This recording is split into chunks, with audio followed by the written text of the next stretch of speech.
મોરારી બાપુને રામ જન્મભૂમિ ટ્રસ્ટ તરફથી મળ્યું મહોત્સવનું આમંત્રણ। મોરારી બાપુ પ્રાણ પ્રતિષ્ઠા પછી 24 ફેબ્રુઆરીથી અયોધ્યામાં કરશે રામકથા।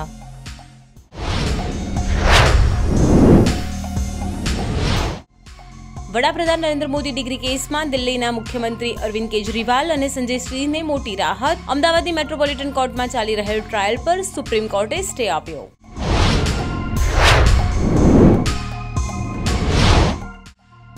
ગૃહ રાજ્યમંત્રી હર્ષ સંઘવીએ નવી પરંપરા શરૂ કરી। ગાંધીનગર ગૃહ મંત્રાલયમાં કોઈ પણ વ્યક્તિ રજૂઆત કરવા આવશે તો તેને જમાડીને જ રવાના કરાશે।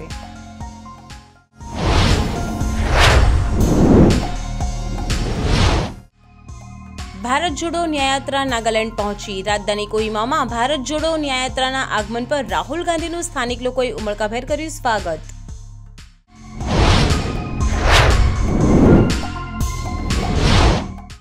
ગાઢ ધુમ્મસને કારણે ટ્રેન ફ્લાઇટ બાદ મુંબઈ મેટ્રો સેવા પણ ખોરવાઈ। લાંબા સમયથી મેટ્રો સેવા બંધ હોવાના કારણે મુસાફરો થયા હેરાન પરેશાન।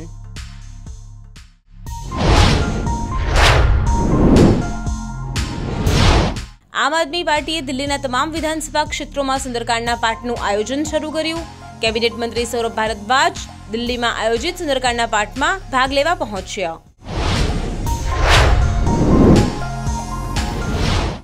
ધુમ્મસના કારણે ફ્લાઇટ મોડી પડતા મુસાફરોએ ભારે હાલાકીનો સામનો કર્યો। રનવે ઉપર મુસાફરોનો ખાવાનો વિડીયો થયો વાયરલ। ઉડ્ડયન મંત્રીએ ઇન્ડિગો અને મુંબઈ એરપોર્ટ સામે કાર્યવાહી કરી।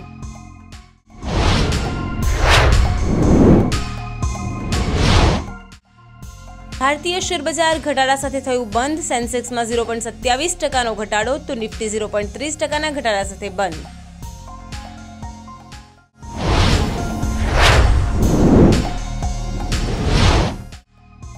પ્રિયંકા અને નિકે બીચ પર તેમની દીકરી માલતીનો બીજો બર્થડે સેલિબ્રેટ કર્યો। પ્રિયંકા અને નિક જોનાસ પરિવાર તથા મિત્રો સાથે લોસ એન્જલસ પહોંચ્યા।